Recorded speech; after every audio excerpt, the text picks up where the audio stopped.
Iranians have always taken pride in living in a country that has been known for its ancient civilization and being home to some of the world's first in science.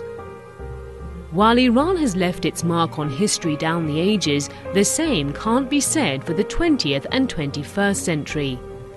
As the rest of the world was speeding ahead with scientific discoveries, Iran's scientific community didn't have much to show off. But the Islamic Revolution of 1979 changed a lot of things. While much of the international community treated Iran like a pariah state, slapping sanctions after sanctions on the country, Tehran was forced to make some tough decisions. Iran realized that taking the back seat simply would not do it any good, so it decided to take on the world of science head-on. The country decided to focus on scholarly research and work on many sciences without any outside assistance. To go it alone meant it would fall behind countries that had been working on these areas for years. But there was a message Iran wanted to send, that it wanted to be independent. Since then, a lot has changed. For one, a number of private universities have sprung up, increasing the number of university students and thus the educated elite substantially.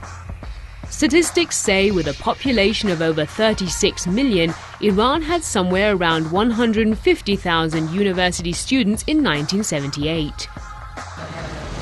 In 2011, Iran's population has passed 74 million. That's 2 times more than what it was in 1978. But the number of university students is 25 times more than what it was back then. Iran's Deputy Minister of Science is here to tell us the exact numbers. ما الان 3 میلیون و حدوداً 700,000 تا دانشجو داریم که 1/4 اینا در واقع سالانه حدوداً فارغ التحصیل میشن. از این فارغ التحصیل‌ها باید حدود 20% بتونن وارد دوره کارشناسی ارشد دکترا بشن. Iran began a journey of ambitious science-developing programs by mobilizing scientists in an attempt to find its voice in the international community, and in some ways it paid off. For instance, in terms of aeronautic capabilities, Iran is among only 9 countries in the world which are scientifically capable of placing satellites into orbit while also being able to produce the necessary launching vehicle for the satellite as well, a technological ability enjoyed by a select number of countries like Canada, Germany, Italy and Australia.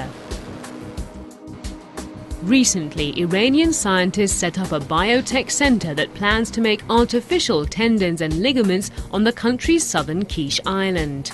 For the past 32 years, Iran has managed to build 14 industrial parks. The country plans to establish up to 25 in the near future. In 2011, Iranian scientists at the country's Atomic Energy Organization designed and built a nuclear fusion device. That makes Iran the 6th country to acquire such technology. Iran's president announced that the country's first astronaut will be sent into space by the year 2017. Another scientific development that managed to turn heads the world over was in the field of geothermal energy. There have been a great deal of research and also development in this field, especially in the field of geothermal energy. We have been Iranians have been able in drilling deep, 3 kilometers deep into the ground and access temperatures above 250 degrees Celsius. Some of the wells which have been drilled in the area of Sabalan mountain in Azerbaijan of Iran has been shown to produce more than 5 megawatts of electricity. That means that a single geothermal well in the Sabalan area produces more energy than best oil wells in Saudi Arabia. In 2011, the world's oldest scientific society and Britain's leading academic institution, the Royal Society, in collaboration with Elsevier, published a study stating that Iran has the world's fastest growth rate in science and technology. The report indicates that from 1996 to 2008, Iran increased its scientific output 18-fold. The country published 736 papers back in 1996, while in 2008, Iranian scientists were able to publish 13,238 articles throughout the world. For 2010, that number was even higher. ما در زمینه داکومنتیشن ها و مستندهای علمیمون در صحنه جهانی به عنوان مواردی از کارهای علمی دانشمندانمون که به صورت ثبت و نمایه جهانی در آمد. ابتدای پیروزی انقلاب حدود 390 مقاله علمی نمایش شده در سطح بین المللی ما داشتیم. ما فقط الان در ISI در همین الان 2010 نزدیک به 20,000 مقاله دانشمندان ایرانی رو داشتیم که در نمایه ISI ثبت شده. این غیر از اسکوپوسه، این غیر از مدلاینه، این غیر از بقیه مؤسسات فهرستنگاری هایی است که داره اتفاق میفته. The Financial Times also reports that Iran's scientific collaboration with the United States is also on the rise. The number of research papers resulting from US-Iranian collaboration has risen more than 5-fold over the past 12 years. But for the longest time, Iran wasn't in the best of places. Iran's national science budget was about $900 million in 2005. At the turn of the 21st century, Iran allocated around 0.4% of its GDP to research and development. But Iran was still far behind industrialized societies and the world average of 1.4%. 9 years later, Tehran allocated 0.87% of its GDP to research and development. The country aims to reach an all-time high of 2.5% by 2015. Iran decided to make research a top priority, and so was born the Comprehensive Scientific Plan of the country. By definition, this scientific plan is a coordinated and dynamic collection of goals, policies and requisites for planning strategic evolution of science, technology and innovation systems based on Islamic Iranian values that has a long-term perspective and realization of the country's long-term development vision. For Presidential VP Nasreen Sultan Shah, who is familiar with the details of this plan, harmony is the binding theme among the various elements involved. در این نقشه چرخه کامل علم، فناوری و نوآوری به طور کامل و به طور هماهنگ و متوازن دیده شده. در این نقشه ابتدا در واقع اهداف کلان یعنی آرمان‌ها، مطلوب‌ها ترسیم شده، سعی شده که آرمان‌ها واقع گرایانه در عین حال که بلند پروازانه است واقع گرایانه هم باشه.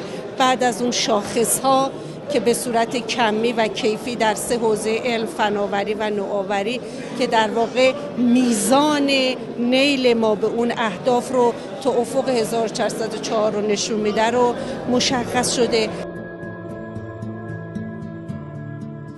Iran's comprehensive scientific plan consists of 5 sections, including basic values of the plan, desirable conditions of science and technology, priorities in science and technology development, strategies to develop science and technology, and outlining responsibilities.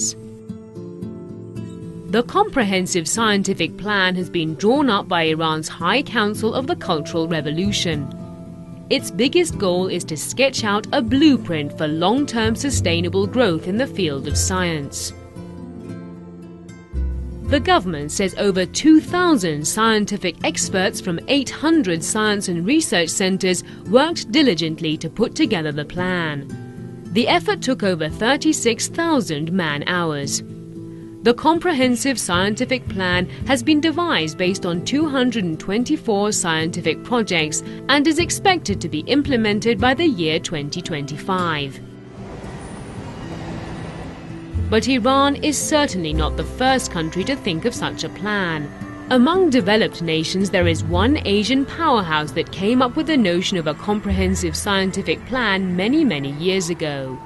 یکی از قدیمی‌ترین فعالیت‌هایی که در این زمینه انجام شده در کشور ژاپن بوده که از حدود 1970 ژاپنی‌ها برنامه‌ریزی‌های 20 ساله داشتن برای علم و تکنولوژی و در همون حدود 1970 یک برنامه جامعی رو تدوین کردند برای کشورشون که در اون تعیین کردند که ژاپن در 20 سال آینده میخواد در چه زمینه‌هایی در واقع حرف برای گفتن داشته باشه در عرصه بین‌المللی، که 4 یا 5 زمینه رو اونجا انتخاب کردن و در طول این 20 سال رو اون زمینه‌ها تمرکز کردن.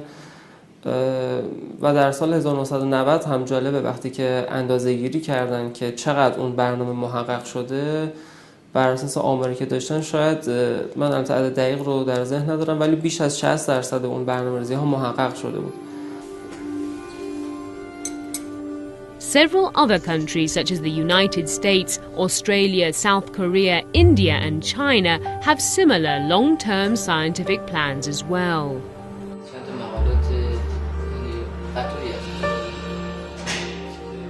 One Islamic scholar explains why Iran would need to put together a scientific plan of its own instead of merely copying models that have proven to be successful.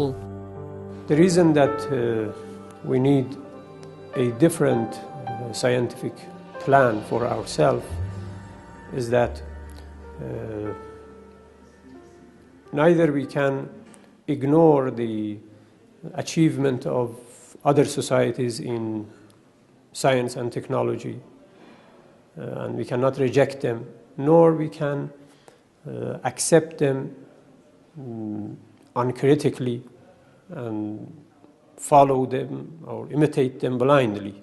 Rather, we feel that we need to, in the one hand, benefit from the experience of human beings in all societies, and in the other hand, we need to revise them and rethink about them so that it becomes in harmony with our culture and our belief system.